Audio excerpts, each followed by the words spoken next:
আজকে আবার চলে আসলাম মকর রাশিকে নিয়ে কিছু কথা বলতে।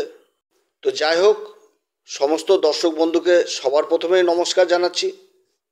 আজকে কোনোভাবে কোনো দর্শককে আমি বলবো না যে আমার এই অ্যাস্ট্রো এসএম বাংলা চ্যানেলকে আপনারা সাবস্ক্রাইব করবেন বা লাইক করবেন, শেয়ার করবেন, কমেন্ট করতে পারেন, কারণ আমার কথা সবার ভালো লাগতেও পারে, নাও লাগতে পারে। শুধু বলবো যে মকর রাশি সম্পর্কে যারা খুব খারাপ ভাবে, কিংবা যে সমস্ত মকর রাশির জাতক জাতিকারা নিজেদেরকে ভুল ভাবছেন, তাদের জন্যই কিন্তু এই কথাগুলো। হয়তো তারা জানে না যে কি জিনিস মকর রাশি, কি জিনিস সেটা জানেই না। তা আজকে বিশেষ সাধারণভাবেই আলোচনা করব, নক্ষত্রের দিক থেকে আলোচনা করব না। পরবর্তী সময়ে যখন সময় ধরে ধরে বলবো এই তিনটি নক্ষত্রকে নিয়ে, উত্তরাষাঢ়া নক্ষত্র, তারপরে শ্রবণা নক্ষত্র, তারপর হচ্ছে ধনিষ্ঠা নক্ষত্র। উত্তরাষাঢ়া নক্ষত্র যার অধিপতি দেবতা দশ বিশ্বদেব, শ্রবণা নক্ষত্র শিয়রি বিষ্ণু, তিন এক পদ যার সিম্বল বামন অবতার। মনে পড়ে যে তিন পদেই গোটা বিশ্ব ব্রহ্মাণ্ডকে যে মেপে নিয়েছিল, সর্বশেষ পদ দিয়েছিল বলির মাথায়। তো শ্রবণা নক্ষত্র সাংঘাতিক নক্ষত্র। তারপর হচ্ছে ধনিষ্ঠা নক্ষত্র যার অধিপতি দেবতা হচ্ছে অষ্টবসু। তো এই তিনটি নক্ষত্র নিয়ে আলাদা আলাদাভাবে ভিডিও দিব, শুনবেন, আশা করি ভালো লাগবে। মকর রাশি যারা রয়েছেন, মকর রাশি হচ্ছে একেবারে সম্পূর্ণ পৃথক রাশি, সম্পূর্ণ পৃথক রাশি, কর্মপ্রধান, কর্ম ছাড়া জীবনে কিছুই বুঝে না। এবং মকর রাশিকে বলা হয় আবার সাইলেন্ট কিলারও, কারণ আকস্মিকভাবে এরা জীবনে এমন কিছু ঘটিয়ে ফেলে যেটা কেউ বিশ্বাস করতে পারে না যে কিভাবে হলো, কিভাবে ওই জায়গাতে পৌঁছালো, কিভাবে ওই উঁচুতে পৌঁছালো। সেটা কিন্তু সব দিক থেকে উন্নতির জায়গা, খারাপ জায়গা না, পিছন মানে বাজে জায়গা না বা বাজে পরিচিতি না। এদের সবসময় লক্ষ্যটা থাকে যে সামনের দিক, পিছনের দিকে এরা তাকাতে ভালোবাসে না, এদের লক্ষ্য হয়ে যায় সামনে। তো মকর রাশির অধিপতি হচ্ছে শনিদেব, কর্মের দেবতা, আর কর্মের ঘরই হচ্ছে মকর। শনি হচ্ছে কর্মফলদাতা, কর্মের দেবতা। মকর রাশি খুবই ভালো রাশি, এরা আত্মীয় স্বজন পরিজনদের নিয়ে থাকতে খুব ভালোবাসে, এবং আত্মীয় স্বজন তার পাশের যাই হোক সেই আত্মীয় স্বজনদের জন্য এরা অনেক কিছু করে জীবনে, এবং সেই আত্মীয় স্বজনরাও কিন্তু এর বিরোধিতা করতে ছাড়ে না। কোনো কোনো সময় চারিদিক থেকে অপদস্থ করে তোলে এই মকরকে, নিজেদের আত্মীয় স্বজনরাই ন্যায্য জিনিস থেকে দূরে সরিয়ে দেয়। তারা বুঝতে চায় না যে তারা কি অন্যায় কাজ করছে, কারণ এটা শনির রাশি, শনি কিছুতেই ছাড়বে না। শনি হয়তো দেরি হয়, কিন্তু শনির মার বিভৎস মার হয়।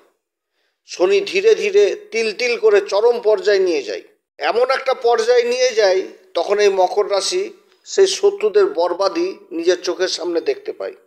যারা মকরকে একসময় যারা বিরোধিতা করেছে, যারা ন্যায্য জিনিস থেকে দূরে সরিয়ে রেখেছে, চারিদিক থেকে অপদস্থ করেছে, তাদের বরবাদি চোখের সামনেই দেখতে পায়। এবং এর মধ্যে আবার বহু শত্রু নিজের ভুল প্রায়শ্চিত্ত করে এই মকরের কাছে। মকর রাশি এমন একটি রাশি যে সমাজকে যথেষ্ট ভালোর দিকে নিয়ে যায় এবং বুঝায় যে কারোর সাথে বেইমানি জিনিসটা করতে হয় না, কারণ কর্মের ফল কিন্তু ভোগ করতেই হবে। মকর কিন্তু এটা অ্যাডভান্স তাদেরকে বুঝায় যে আজকে তুমি আমার সাথে খারাপ ব্যবহার করছো, এই ফল কিন্তু তোমাকে জীবনে ভোগ করতেই হবে, সে তুমি যত বড়ই যে পদেই থাকো, কারণ প্রকৃতির মার তোমাকে পড়বেই, সে যেভাবে আসুক। তুমি অর্থের দিক থেকে বলবান হয়েছো, তো সেই অর্থ কি? মানব শরীর। সেই শরীরে এমন অসুখ দিবে যে সেই অসুখকে ঠিক করতে করতে জীবন শেষ, অর্থও তখন কাজে লাগবে না। মকরের দেখানো পথে অনেক উন্নতি করে অনেকে, কিন্তু আবার এই মকর যদি কাউকে আবার শত্রু ভেবে নেয় নিজের জীবনে, তাহলে বহু বছর অপেক্ষা করে যাবে তার জন্য, এবং এমন একটা সময় আসবে তাকে অবশ্যই তার রেজাল্ট দিয়ে দিবে, উত্তর দিয়ে দিবে এই মকর। মকর রাশি এমন একটি রাশি যেদিন মরবে তো তার আগে পর্যন্ত সবার হিসাব করেই মরবে, কারো কাছে ঋণী হয়ে মরতে চায় না মকর। এদের মধ্যে ধৈর্য জিনিসটা বিশেষভাবে দেখা যায়, যে কোনো কাজ করতে গেলে ধৈর্য সম্পূর্ণভাবে রাখে, অধৈর্য চট করে হয় না। আর যদি কাজ পেয়ে গেল তাহলে কাজের মধ্যেই থাকতে চাই, যে কোনো কাজ, তবে সেটা ন্যায়সঙ্গত হওয়া উচিত। অন্যায় কাজ সহজে করতে চায় না। এদেরকে যারা ভালোবেসে ভালোবাসে, তারা যদি ভালোবেসে কোনো কাজ করতে বলে সেটা করবে, কিন্তু বেইমানি করতে যাবে না। তা বলে যে ভালোবেসে বেইমানি করো, আমরা তাকে ঠকাও, সেগুলো কাজ, অন্যায় কাজকে করবে না, রেয়াত করবে না। অন্যায় যেটা ন্যায়সঙ্গত তার দিকেই যাবে। আর ভরসার দিক থেকে সবার প্রথম হচ্ছে এই মকর রাশি। যেখানে ভরসা সেখানটাতেই মকর, যেখানে দায়িত্ব সেখানটাতেই মকর, যেখানে বিশ্বাস সেখানটাতেই মকর। আর যেখানে তিন জায়গা নাই, ওই মকর বাদ দিয়ে সবাই থাকবে, মকর থাকবে না। এরা যদি জীবনে কারো কাছ থেকে দুঃখ বেদনা পেয়ে যায়, তাহলে তার কাছ থেকে কিন্তু অটোমেটিক দূরে সরে আসে, এবং এদের ভিতরে কিন্তু একটা ঊর্জা যথেষ্ট সক্রিয় হতে থাকে আস্তে আস্তে, এবং নিজের উপর যথেষ্ট কাজ করে, নিজের মানসিক দিককে যথেষ্ট সবল করে, যে দিনই আসে এবং উপযুক্ত করে তোলে এবং উন্নতির শিখরে ওঠে। এদের সামনে যদি কেউ উঁচুতে উঠে যায়, তাহলে এরা কিন্তু হিংসা করে না, বরঞ্চ সেই জিনিসটাকে অনুসরণ করে, যে সে যদি পারে তাহলে আমিও করতে পারবো। অতএব তার দেখানো পথে কিন্তু অনুসরণ করতে থাকে এবং নিজেকে তার যোগ্যও করে। সমাজে বহু ব্যক্তি রয়েছে যে কেউ কারোর সামনে কারোর উন্নতি দেখতে পারে না, হিংসা করে, কিভাবে তাকে টেনে নিচে নামাবে সেই জিনিসটা চিন্তা করে। মকর কিন্তু এই জিনিসটা করে না। মকরের কিন্তু চিন্তাধারা অন্যরকম, যে তার সামনে যদি কেউ বড় হয় সেটাকে অনুসরণ করবে এবং বুঝবে যে সে যদি করতে পারে তাহলে আমিও করতে পারবো, আমার মধ্যেও সেই গুণটা রয়েছে। অতএব সেই জায়গাটাতে পৌঁছানোর চেষ্টা করে এবং পারেও। মকর রাশির মধ্যে যে তিনটি নক্ষত্র পড়ে, উত্তরাষাঢ়া নক্ষত্র, শ্রবণা নক্ষত্র, ধনিষ্ঠা নক্ষত্র, খুবই গুরুত্বপূর্ণ নক্ষত্র এই তিনটি নক্ষত্র।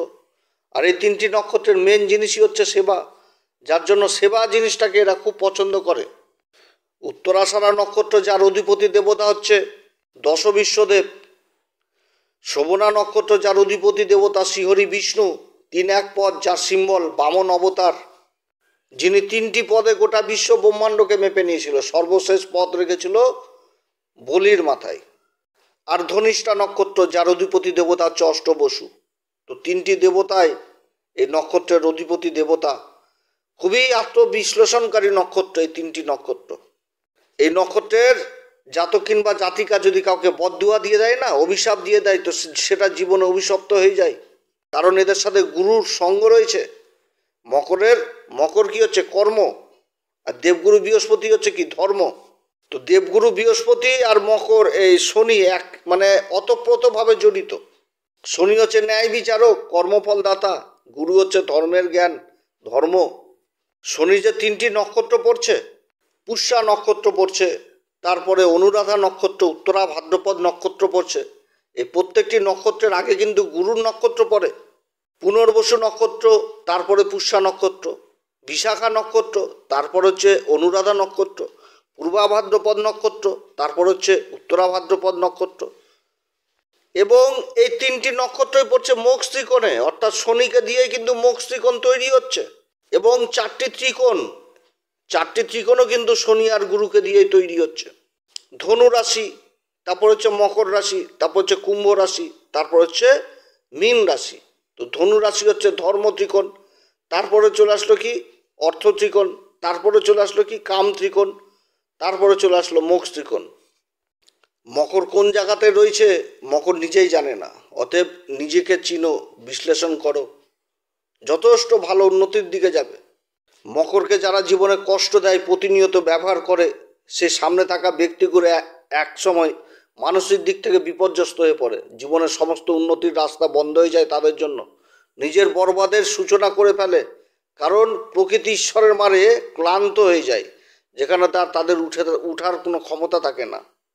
কিন্তু মকরকে যারা গাড্ডাতে ফেলে দেয়, যারা বিপদ নিয়ে আসে মকরের প্রতিনিয়ত, এরা যতই গাড্ডাতে পড়ে যাক, যতই দুর্ভিক্ষের মধ্যে পড়ে যাক, এদের সেই জায়গাতে আবার ঘুরে আসার সেই ক্ষমতা থাকে, কারণ প্রকৃতি ঈশ্বর তাদের সেই গুণটা দিয়েছে। সবার দুয়ার বন্ধ হয়ে যাবে, কিন্তু মকরের দুয়ার কোনো সময় বন্ধ হয় না, কারণ কর্ম কোনো সময় থেমে থাকে না, কর্ম চলতেই থাকবে। যেদিন কর্ম থেমে যাবে সেদিন বিশ্ব সংসার সমস্ত কিছু থেমে যাবে। জীবনে যত বড়ই সংঘর্ষ থাকুক, এরা সংঘর্ষ থেকে দূরে সরে না, বরঞ্চ সেই সংঘর্ষের মোকাবেলা করে এবং সংঘর্ষের মধ্যে নিজেকে এগিয়ে নিয়ে চলে। এদের আত্মবিশ্বাস সম্পূর্ণ অটুট থাকে, কারণ এদের সাথে থাকে দশ বিশ্বদেব, এদের সাথে থাকে তিন এক পদ, এদের সাথে থাকে অষ্টবসু। একদিন এই তিনটি নক্ষত্র নিয়ে আলাদা আলাদাভাবে তিনটি ভিডিও দিব, যথেষ্ট বুঝতে পারবেন যে কেন মকরকে, মানে আমি মকর নিয়ে কেন এত কথা বলি।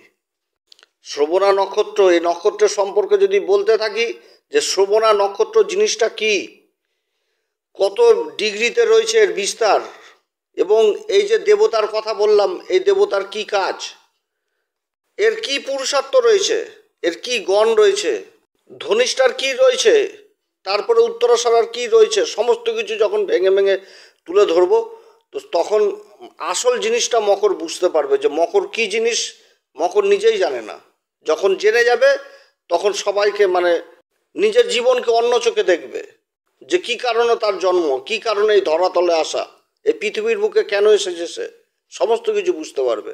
তো সেই সময় আসছে, আস্তে আস্তে সমস্ত কিছু তুলে ধরব। শনির রাশি কর্মফল দাতা, কর্মের দেবতা, তার রাশি হচ্ছে এই মকর এবং কুম্ভ। যতই বিপদ আসুক এই মকর ঘুরে দাঁড়াবেই, কারণ শনির আশীর্বাদ রয়েছে। শনি দেয়, শনির দিতে দেরি হয়, কিন্তু দিবে তো অবশ্যই, কারো আগে আর কারো পরে। হবে তো অবশ্যই ভালোই হবে, আর যেটা ভালো হবে সেটা দীর্ঘকালীন ভালো হবে, যুগের পর যুগ থেকে যাবে তার স্থায়িত্ব।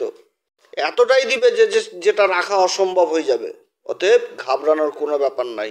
যত বড়ই সংঘর্ষ আসুক, যতই কিছু হোক জীবনে, এরা ঘুরে দাঁড়াবেই এবং ঘুরে দাঁড়ায়।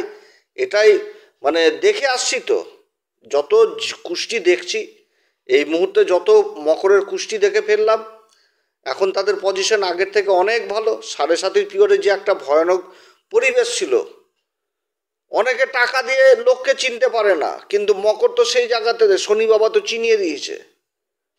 অতএব ভয় পেয়ে কোনো মানে লাভ নাই, এগিয়ে যেতে হবে, সংগ্রাম করে যেতে হবে। যত সংঘর্ষ করবে তত সমস্ত কিছু ভালো হয়ে যাবে। তো যাই হোক, আপনারা ভালো থাকেন, সবাই ভালো থাকেন, ঈশ্বর আপনাদের সবার মঙ্গল করুক। এরপরে আবার আসবো একটি নতুন পর্ব নিয়ে। নমস্কার, ধন্যবাদ।